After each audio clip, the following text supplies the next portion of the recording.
സ്നേഹം, ദിവ്യസ്നേഹം, സ്നേഹം, ദിവ്യസ്നേഹം. യാക്കോബിന്റെ ലേഖനം 5-ാമത്തെ അധ്യായം 13-ാം വാക്യം മുതൽ വായിക്കുകയാണ്. ബൈബിളുള്ളവർ നോക്കി വായിക്കുക, അല്ലാത്ത ആളുകൾ ശ്രദ്ധിച്ചു കേൾക്കൂ. നിങ്ങളിൽ കഷ്ടമനുഭവിക്കുന്നവൻ, ശ്രദ്ധിക്കുക, നിങ്ങളിൽ കഷ്ടമനുഭവിക്കുന്നവൻ കഷ്ടം കഷ്ടം കഷ്ടം അനുഭവിക്കുന്നവൻ. നിങ്ങളിൽ ആരെങ്കിലും കഷ്ടതയുള്ളവർ ഉണ്ടോ? അങ്ങനെയുള്ളവർ മാത്രം കൈകൾ ഉയർത്തിക്കാട്ടെ. മരിച്ചുപോയവർ ഒഴികെ ജീവിക്കുന്ന സകലർക്കും കഷ്ടത തീർച്ചയായും ഉണ്ട്. എന്നാൽ നിങ്ങൾക്ക് കഷ്ടത വരുമ്പോൾ, നിങ്ങൾക്ക് ദുഃഖം വരുമ്പോൾ, നിങ്ങൾ ഞെരുക്കത്തിൽ ആകുമ്പോൾ, നിങ്ങൾ ദുഃഖത്തിലായിരിക്കുമ്പോൾ, നിങ്ങൾ വേദനയിലായിരിക്കുമ്പോൾ നീ എന്താണോ ചെയ്യുന്നത്? വേദപുസ്തകം പറയുന്നു, നിന്റെ കഷ്ടദിവസത്തിൽ നീ തളർന്നു പോവുകയാണെങ്കിൽ നീ ഒന്നും ചെയ്യുവാൻ കഴിയാത്തവനായി മാറും.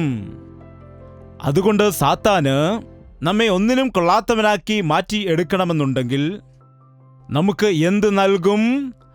കഷ്ടതയെ നൽകും.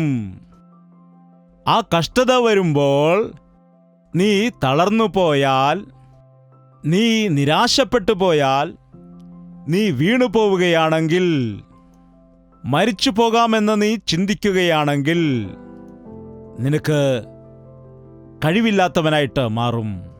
ഒന്നും ചെയ്യുവാൻ പറ്റാത്ത അവസ്ഥയിൽ ആയി മാറും. ഈ കാലത്ത് അനേകം ആളുകൾ സുഖത്തോടെയായിരിക്കുമ്പോൾ ഒരുപാട് കാര്യങ്ങളൊക്കെ ചെയ്യും. കയ്യിൽ പണമുള്ളപ്പോൾ സന്തോഷത്തോടെ ആയിരിക്കും. ആരോഗ്യത്തോടെ ആയിരിക്കുമ്പോൾ തന്നിഷ്ടപ്രകാരം ജീവിക്കും. ദൈവം അനുഗ്രഹവും നന്മയുമൊക്കെ കൊടുക്കുമ്പോൾ ദൈവത്തിലേക്ക് തിരിയാതെ, ദൈവത്തെ സ്തുതിക്കാതെ തങ്ങളുടെ ഇഷ്ടമനുസരിച്ചുകൊണ്ട് ജീവിക്കും. എന്നാൽ കഷ്ടത വരുമ്പോൾ നിരാശപ്പെട്ടു പോകും, വീണു പോകുവാനിടയാകും. മനുഷ്യന് പലതരത്തിലുള്ളതായ കഷ്ടങ്ങൾ വരും. ഏതു തരത്തിലുള്ള കഷ്ടതകളാണ് വരുന്നത്? ഒന്ന്, ശാരീരികമായിട്ടുള്ളതായ കഷ്ടത. ശരീരത്തിൽ നമുക്ക് എന്താണ് ഉണ്ടാകുന്നത്? വേദന. എന്താണ് വേദന എന്ന് പറഞ്ഞാൽ അറിയാവുന്ന ആളുകൾ കൈയുയർത്തുക. വേദന എന്തെന്നറിയാത്തവർ പിന്നെ ജീവിച്ചിരുന്നിട്ട് കാര്യമില്ല. ആർക്കെങ്കിലും കഷ്ടതയുണ്ടായാൽ നിങ്ങൾ തളർന്നു പോകണം, നിരാശപ്പെട്ടു പോകണമെന്ന് പറയുന്നില്ല. എന്തു ചെയ്യണമെന്നാണ്? നിങ്ങൾ പ്രാർത്ഥിക്കേണ്ടതാണ്. നിന്റെ കഷ്ടതയിൽ നീ ദൈവത്തോട് നിലവിളിക്കുവാൻ ശീലിക്കുകയാണെങ്കിൽ നിനക്ക് ആശ്വാസം ലഭിക്കും.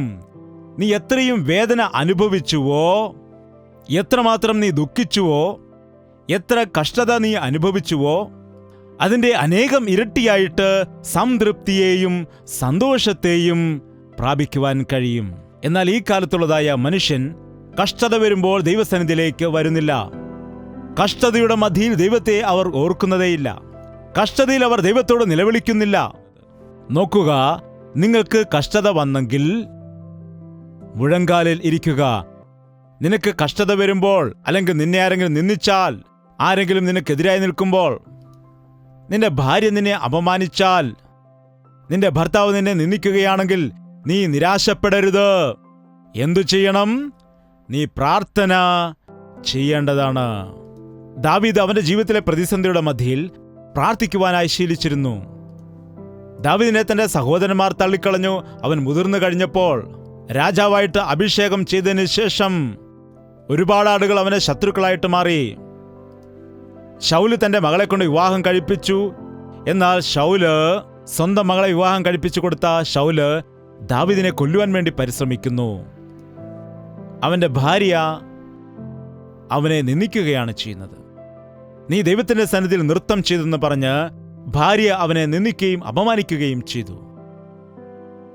ഏതു രീതിയിൽ നോക്കിയാലും എവിടെ ചെന്നാലും ശത്രുക്കളാണ്, എവിടെ ചെന്നാലും എതിർപ്പുകളാണ്. എന്നാൽ എല്ലാ സാഹചര്യത്തിനും നടുവിലും സ്വന്തം മക്കൾ തന്നെ തനിക്കെതിരായി നിന്നു. അബ്ശലോം പിതാവിന്റെ രാജ്യത്തെ തട്ടിയെടുക്കാൻ തുടങ്ങി. പിതാവിനെതിരെ തിരിഞ്ഞു, ശത്രുവെന്ന പോലെ പെരുമാറി. എല്ലാ സാഹചര്യത്തിനും നടുവിലും ദാവീദ് വീണു. എവിടെയാണെന്നറിയാമോ? അവൻ മുഴങ്കാലിൽ വീഴുവാൻ ഇടയായി. കഷ്ടതയുണ്ടാകുന്നുണ്ടോ? നീ പ്രാർത്ഥിക്കണം. ചില കഷ്ടത മറ്റുള്ളവരിൽ കൂടിയാണ് വരുന്നത്. എന്നാൽ മറ്റു ചില കഷ്ടതകൾ നമ്മുടെ അറിവില്ലായ്മ കൊണ്ട് നാം തന്നെ വരുത്തുന്നതാണ്. നിന്റെ അറിവില്ലായ്മ കൊണ്ട് വന്നതായ കഷ്ടതകൾ നിന്റെ ജീവിതത്തിലുണ്ടോ? എനിക്ക് സാമ്പത്തിക ബുദ്ധിമുട്ടുണ്ടെന്ന് പറയുന്നവർ കൈയുയർത്തുക. എൻ്റെ അടുക്കൽ വന്നിട്ട് ചിലർ പറയാറുണ്ട്, കടമുണ്ട്, വളരെ കഷ്ടതയാകുന്നു. ഇപ്പോൾ ഒരുപാട് കടം വരുത്തി വയ്ക്കുവാൻ ഇടയായി, പലിശകൾ കൂടിക്കൊണ്ടേയിരിക്കുകയാണ് എന്നെപ്പോഴും പറഞ്ഞതായ സമയത്ത് ഞാൻ ചോദിച്ചു, ആരാണ് ഈ കടം വരുത്തി വെച്ചതെന്ന്? ഈ കടഭാരം ഉണ്ടാക്കി വെച്ചത് ആരാണ്? നീ തന്നെയല്ലേ? ആലോചിക്കാതെ നിന്റെ വരുമാനത്തിനപ്പുറം നീ കടം വരുത്തി വെച്ചു. എന്നിട്ട് ആ കടം വീട്ടണമെന്നുള്ളതായ ആഗ്രഹമില്ലാതെ, അതിനുവേണ്ടി കഷ്ടപ്പെടാതെ, അതിനുവേണ്ടി പരിശ്രമിക്കാതെ, നിന്നെ തന്നെ നീ ക്രമീകരിക്കാതെ നീ കടഭാരത്തിലായിരിക്കുന്നു. സാമ്പത്തിക ബുദ്ധിമുട്ടിൽ കടം വീട്ടുവാൻ കഴിയാതെ തൂങ്ങി മരിച്ചതായ എത്രയോ ആളുകളെ നമുക്കറിയാം. തന്നോടൊപ്പം ഭാര്യയും മക്കളെയും തന്നെ ആത്മഹത്യ ചെയ്യിപ്പിച്ച എത്രയോ ആളുകളെ നമുക്കറിയാം. നിനക്ക് കഷ്ടതയുണ്ടാകുമ്പോൾ നീ ദൈവത്തോട് പ്രാർത്ഥിക്കുക. എൻ്റെ അറിവില്ലായ്മ കൊണ്ടാണ് കടം വരുത്തി വെച്ചത്, ഇത് വീട്ടുവാനുള്ള കഴിവെനിക്കില്ല കർത്താവേ, എന്നെ ഈ കെണിയിൽ നിന്ന് നീ വിടുവിക്കുമാറാകണമേ, എന്നെ സഹായിക്കണമേ എന്ന് നീ പ്രാർത്ഥിച്ചാൽ ദൈവം എന്തു ചെയ്യും, എങ്ങനെ ചെയ്യുമെന്നൊന്നും നമുക്ക് അറിയില്ല. എന്നാൽ ദൈവം ചെയ്യുന്ന കാര്യങ്ങൾ നമ്മുടെ ബുദ്ധിക്ക് അതീതമായാണ്. നമുക്കത് കണ്ടുപിടിക്കാൻ കഴിയില്ല. കാരണം അത് അത്ഭുതങ്ങളാണ്, അത് ആശ്ചര്യ കാര്യങ്ങളാണ്. അവൻ നിന്റെ കഷ്ടതയിൽ നിന്ന് നിന്നെ വിടുവിക്കും. മറ്റു ചിലർക്ക് ശാരീരികമായിട്ടുള്ള കഷ്ടതയാണ്. ശരീരത്തിന് വേദന ഉണ്ടാകുമെന്ന് നാം മുമ്പ് പറഞ്ഞുവല്ലോ. വേദന നല്ലതാണോ ചീത്തയാണോ? പറയൂ, വേദന നല്ലതാണോ ചീത്തയാണോ? വേദനയില്ലെന്ന് വിചാരിക്കുക. മുള്ളുകൊണ്ടാലും നിനക്ക് വേദനയില്ലെന്ന്. ഒരു സൂചി കൊണ്ട് കുത്തിയാൽ പോലും നിനക്ക് വേദനയില്ലെന്ന് വിചാരിക്കുക. നിന്റെ കൈ മുറിഞ്ഞാലും കൈ ഒടിഞ്ഞാലും നിനക്ക് വേദനയില്ല. പനിയുണ്ടായിട്ട് ശരീരം മുഴുവൻ കിടുകിട വിറയ്ക്കുകയാണ്, എന്നാൽ നിനക്ക് വേദനയില്ല. എന്താണ്? അതുപോലെ നിന്റെ കാല് പൊള്ളിയെന്ന് വിചാരിക്കുക, എന്നാൽ നിനക്ക് വേദന അനുഭവപ്പെടുന്നില്ല. രക്തമൊഴുകിപ്പോകുന്നു, എന്നാൽ വേദനയില്ല. സെപ്റ്റിക്കായി പോയി, എന്നാൽ വേദനയില്ല. അപ്പോൾ എന്തു പറ്റും? നമ്മുടെ ശരീരത്തിൽ വേദന അറിയുന്നില്ലെങ്കിൽ നമ്മുടെ ശരീരത്തിലുള്ളതായ കുഴപ്പങ്ങൾ അറിയുവാൻ കഴിയില്ല. വേദനയില്ലെങ്കിൽ നമുക്കത് തിരിച്ചറിയുന്നത് എങ്ങനെയാണ്? വേദന വന്നതുകൊണ്ടാണ് നാം ചികിത്സിക്കുന്നത്. വേദന വന്നതുകൊണ്ടാണ് ആ രോഗത്തെ തിരിച്ചറിയുന്നത് നാം. അതുകൊണ്ടാണ് ആ രോഗത്തിന് വിടുതൽ ലഭിക്കുന്നത്. അതുകൊണ്ട് ദൈവം നമ്മെ സൃഷ്ടിച്ചതായ സമയത്ത് അവൻ ചെയ്തതെല്ലാം നമ്മുടെ നന്മയ്ക്ക് വേണ്ടി മാത്രമാണ് ചെയ്തത്. നിനക്ക് കഷ്ടതയുണ്ടോ? ഭർത്താവ് കാരണം കഷ്ടത അനുഭവിക്കുന്ന ഭാര്യമാർ ഈ ഭാരതത്തിൽ എത്രയോ ആളുകളുണ്ട്. നീയും ആ കൂട്ടത്തിൽപ്പെട്ടവളാണെങ്കിൽ, എൻ്റെ ഭർത്താവ് കാരണം ഞാൻ ഒരുപാട് കഷ്ടത അനുഭവിക്കുന്നു, എൻ്റെ ഭർത്താവിനെ ഉപദ്രവിക്കുന്നു, എൻ്റെ ഭർത്താവിനെ അപമാനിക്കുന്നു, എൻ്റെ ഭർത്താവ് എന്നെ അനാവശ്യമായി നിന്ദിക്കുന്നുണ്ട്, എൻ്റെ ഭർത്താവ് എന്നെ പരിഗണിക്കുന്നതേയില്ല, എൻ്റെ ഭർത്താവ് എന്നെ പലപ്പോഴും ചീത്ത വിളിക്കുന്നുണ്ട്, അതുകൊണ്ട് ഞാൻ എൻ്റെ ജീവിതത്തിൽ വിവാഹം വേർപിരിയുകയാണ്. എന്താണ് ചെയ്യുന്നത്? വിവാഹം മോചിപ്പിക്കുകയല്ല. എന്താണ് ചെയ്യേണ്ടത്? ഭർത്താവിന് വേണ്ടി മുഴങ്കാൽ മടക്കി പ്രാർത്ഥിക്കുകയാണ് വേണ്ടത്. നിന്റെ ഭാര്യ നിന്നെ അനുസരിക്കുന്നില്ലെന്ന് പറഞ്ഞ്, നിന്നെ മനസ്സിലാക്കുന്നില്ലെന്ന് പറഞ്ഞ് നീ നിന്റെ ഭാര്യയെ ഉപേക്ഷിച്ച് കളയരുത്. എന്താണ് ചെയ്യേണ്ടത്? ഭാര്യയ്ക്ക് വേണ്ടി നീ പ്രാർത്ഥിക്കേണ്ടതാണ്. നിനക്ക് എന്തു കുറവുണ്ടെങ്കിലും, എന്തു കഷ്ടമുണ്ടെങ്കിലും, നീ കടന്നു പോകുന്നത് ഏത് സാഹചര്യമാണെങ്കിലും, നിന്റെ ജീവിതത്തിൽ ഉള്ളത് ഏത് കഷ്ടമാണെങ്കിലും, നിങ്ങൾ ചെയ്യേണ്ട കാര്യം എന്താണ്? പ്രാർത്ഥിക്കുക. കഷ്ടതയെ നേരിടാതെ, കഷ്ടതയിൽ കാത്തിരിക്കാതെ, കഷ്ടതയിൽ പ്രത്യാശയോടിരിക്കാതെ, കഷ്ടത സഹിക്കാതെ, വൻ കാര്യങ്ങൾ നിന്റെ ജീവിതത്തിൽ നടക്കണമെന്നുണ്ടെങ്കിൽ, നിനക്ക് അനുഗ്രഹം ലഭിക്കണമെന്നുണ്ടെങ്കിൽ അത് അസാധ്യമാണ്. ദൈവം നമ്മെ കഷ്ടതയിൽ കൂടി കടത്തിക്കൊണ്ടുപോയി പരിപൂർണരാക്കി മാറ്റും. പിശാച് നമുക്ക് കഷ്ടത കൊണ്ടുവരും, നമ്മെ പരീക്ഷിക്കും. എന്നാൽ ദൈവം നമ്മെ പരിശോധിക്കും, നമ്മെ വിശുദ്ധീകരിക്കും. അവൻ നമ്മെ പൂർണ്ണരാക്കി മാറ്റും. അതുകൊണ്ടാണ് നിങ്ങൾ ബൈബിളിൽ നോക്കുക, എത്ര വലിയ ഭക്തനാണെങ്കിലും ഒരുപാട് കഷ്ടതയും ബുദ്ധിമുട്ടും അനുഭവിച്ച ശേഷമാണ് വിശുദ്ധീകരിക്കപ്പെട്ടത്. ഇയ്യോബ് എത്രയോ രീതിയിൽ കഷ്ടത അനുഭവിച്ച് 2 ഇരട്ടി അനുഗ്രഹം പ്രാപിക്കുവാനിടയായി. നിനക്ക് കഷ്ടത ഉണ്ടെങ്കിൽ പറയൂ, എന്തു ചെയ്യണം? പെട്ടെന്ന് ഒരു ന്യൂസ് വരികയാണ്, അപകടകരമായ ഒരു വാർത്ത വരികയാണ്. ദൂരദേശത്തായിരിക്കുന്ന നിങ്ങളുടെ മകൻ അപകടത്തിൽപ്പെട്ടിരിക്കുന്നു എന്ന് മനസ്സിലായി. ഉടനെ എന്തു ചെയ്യണം പറയുക. മുഴങ്കാൽ മടക്കി പ്രാർത്ഥിച്ചാൽ ഉടൻ തന്നെ ഫോൺ വരും, അല്ലെങ്കിൽ ഒരു ടെലിഗ്രാം വരും, അത് നിങ്ങളുടെ മകനല്ല, വേറെ ആരുടെയോ മകനായിരുന്നുവെന്ന്. എന്താണ് സംഭവിച്ചത്? ദൈവം തിന്മയെ നന്മയാക്കി മാറ്റി. നീ മുഴങ്കാൽ മടക്കി പ്രാർത്ഥിക്കുന്ന വ്യക്തിയാണെങ്കിൽ നിന്റെ ജീവിതത്തിൽ, നിന്റെ കഷ്ടതയുടെ നടുവിൽ ആശ്വാസവും പ്രത്യാശയും പ്രാപിക്കാൻ കഴിയും. നമുക്ക് 2 രീതിയിലുള്ളതായ കഷ്ടതയുണ്ട്. അതിലൊന്ന് നമ്മുടെ പാപത്താൽ വരുന്നതായ കഷ്ടം. വചനത്തിൽ എഴുതിയിരിക്കുന്നു, നിങ്ങൾക്ക് നന്മ ഉണ്ടാകാതിരിക്കുന്നതിന് കാരണം നിങ്ങളുടെ പാപങ്ങളാണ്. നിന്റെ പാപത്താൽ നീ വരുത്തിവെച്ചിരിക്കുന്ന കഷ്ടം. നിന്റെ ഇഷ്ടപ്രകാരം നീ ജീവിച്ചു, എയ്ഡ്സ് രോഗം നീ വരുത്തിവെച്ചു. നിന്റെ ശരീരത്തെ ദേവാലയത്തെ പോലെ കാക്കാതെ അശുദ്ധമായ കാര്യങ്ങൾക്ക് വേണ്ടി നീ ഉപയോഗിച്ചു. ക്യാൻസർ രോഗം നീ വരുത്തിവെച്ചു, ക്ഷയരോഗം വരുത്തിവെച്ചു. നിന്റെ ഇഷ്ടമനുസരിച്ച് നീ ജീവിച്ചതുകൊണ്ട്, നിന്റെ ആകുലത നിമിത്തമായി, നിന്റെ പാപം നിമിത്തമായി നിന്റെ ജീവിതത്തിൽ നീ രോഗത്തെ വരുത്തിവെക്കുകയാണ്, കഷ്ടത വരുത്തിവെക്കുകയാണ്. രണ്ടാമതായിട്ട്, ദൈവത്തിനു വേണ്ടി കഷ്ടത അനുഭവിക്കുന്ന ചിലരെ കാണാൻ കഴിയും. ഒരു സഹോദരി ഇപ്രകാരം പറഞ്ഞു, കർത്താവിൽ വിശ്വസിച്ചുവെന്ന് പറഞ്ഞ എൻ്റെ ഭർത്താവ് എന്നെ ഉപേക്ഷിച്ചു കളഞ്ഞുവെന്ന്. എന്തുകൊണ്ടാണ്? അവൾ ഒരു തെറ്റും ചെയ്തില്ല. അയാളെ നല്ലവണ്ണം നോക്കി, ഭക്ഷണം വെച്ചു കൊടുത്തു, ശുശ്രൂഷകളെല്ലാം ചെയ്തു, നല്ല രീതിയിൽ അയാളെ നോക്കി. എന്നാൽ കർത്താവിൽ വിശ്വസിക്കുന്നു എന്ന് പറഞ്ഞ് അവളെ ഉപേക്ഷിക്കുവാനിടയായി. അതാർക്കു വേണ്ടിയാണ് അനുഭവിക്കുന്നത്?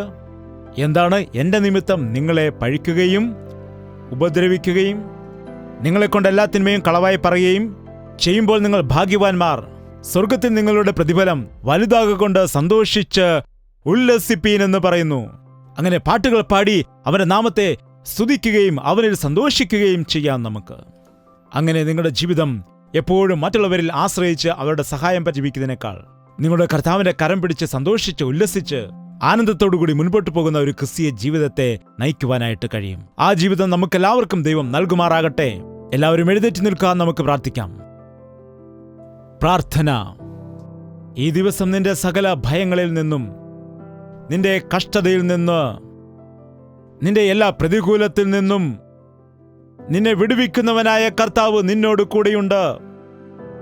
അവൻ നിന്റെ പ്രാർത്ഥന കേട്ടിരിക്കുന്നു. അവൻ നിന്നെ വിടുവിക്കുമെന്ന് പറഞ്ഞു.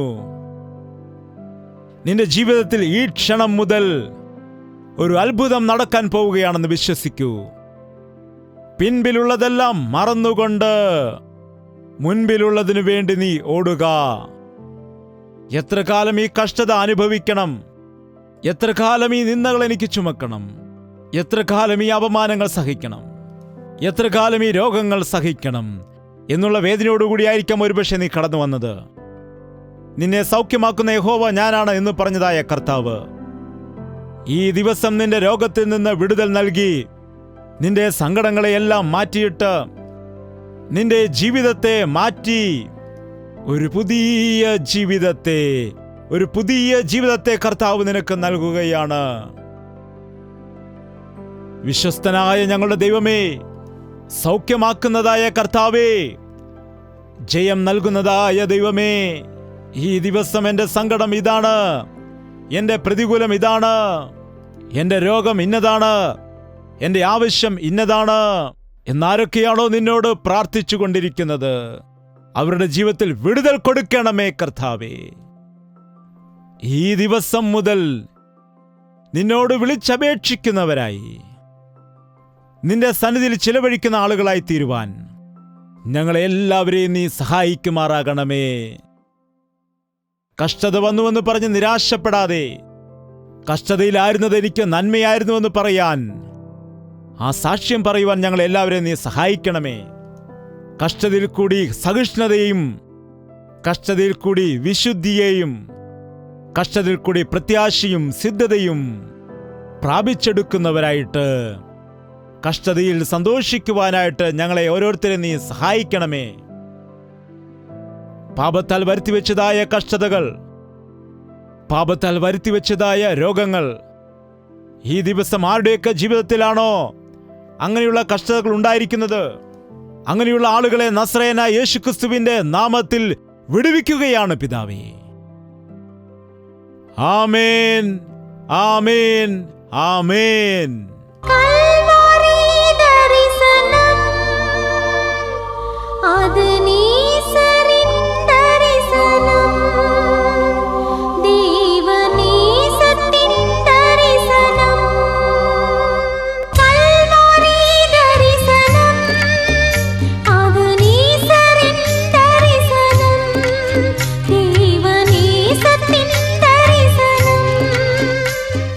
യേശുവേ,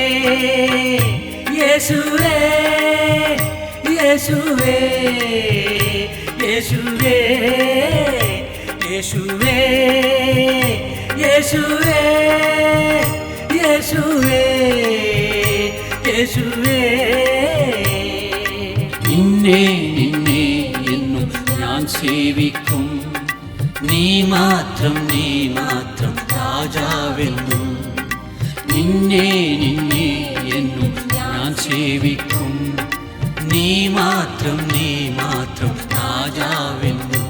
യേശുവേ, യേശുവേ, യേശുവേ, യേശുവേ, യേശുവേ, യേശുവേ, യേശുവേ, യേശുവേ, യേശുവേ, യേശുവേ, യേശുവേ, യേശുവേ, യേശുവേ, യേശുവേ.